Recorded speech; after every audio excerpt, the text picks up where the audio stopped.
Bienvenue dans le CRM Oxygène. Le CRM Oxygène va permettre de gérer des comptes, c'est-à-dire des prospects et des clients.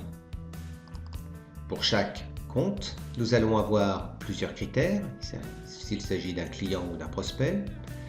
Il sera classifié dans les familles, sous-familles, secteurs, intérêts, l'origine du contact, si le compte est actif ou non, le motif de plainte, l'adresse de facturation, les contacts, on peut gérer le contact avec un ensemble d'informations, on peut envoyer directement un mail, donc il s'agit d'une action, on va voir ça un petit peu plus tard dans la présentation. On a accès également à l'historique, c'est-à-dire les actions qui ont été entreprises pour ce contact. Un petit bloc-notes pour indiquer un commentaire, un tableau de bord concernant les ventes et un accès direct sur les devis, les commandes, les BL et les factures. Ici, on a la liste des factures du client bonne. Des critères étendus, ce qui va permettre de classer le compte suivant des familles, sous-familles, secteurs et intérêts, et des informations complémentaires que vous allez vous-même définir, c'est-à-dire mettre votre propre vocabulaire et indiquer s'il y a une saisie ou non obligatoire lorsque l'on crée un compte. Sur cette liste-là de comptes, et nous sommes sur des clients, nous avons différents critères qui permettent de faire un tri. Par exemple, on va prendre le code postal début de part. Donc on va filtrer sur le département 06 et nous avons ici l'ensemble des clients dont le département est 06. On peut exporter sur la carte. Nous travaillons alors avec Google Maps. On peut changer les icônes, donc c'est vous qui décidez. Tout ceci, ce sont des fonctionnalités de Google Maps. On peut également changer par exemple le fond de carte.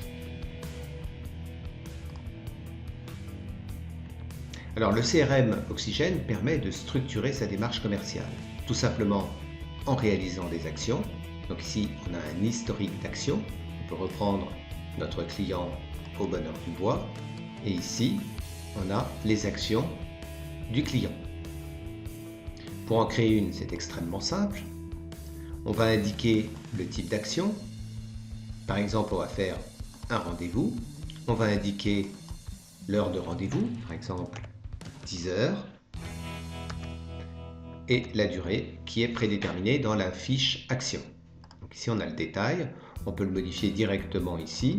Par exemple, le rendez-vous, on le met à 16 heures finalement. On a ici également un calendrier que l'on peut bouger.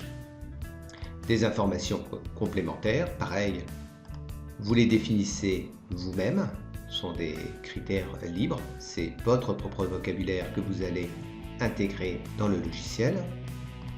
Et ici, des informations diverses, notamment cette action concerne, et on va choisir par exemple un article, des ampoules infrarouges, vente, famille, etc. Ce qui va permettre derrière de faire de l'emailing avec des filtres sur les comptes. On va valider cette action et on reçoit. Grâce à la saisie de toutes ces actions, bien évidemment, nous avons des statistiques. Par exemple, par type d'action, on va prendre sur l'année et nous obtenons des statistiques, donc type d'action avec un camembert et également un historique. Alors le CRM Oxygène va plus loin puisqu'il permet de gérer des actions multi-cibles. Donc on va prendre par exemple le lancement d'une nouvelle gamme et on va filtrer sur différents critères. Donc ici les familles, sous-familles, secteurs, intérêts, les contacts, les familles, sous-familles, secteurs, etc. Et on va ainsi créer une cible que l'on va pouvoir utiliser en générant des actions. Voilà, la présentation générale du CRM Oxygène. Lorsque l'on lance le logiciel et si on le souhaite, un agenda apparaît directement au lancement d'Oxygène avec ce qui se passe dans la journée, les tâches également, par exemple un devis, et toutes les actions qui sont en retard. Cet agenda peut être mis sur une autre date, bien évidemment, en fonction de ce que l'on souhaite.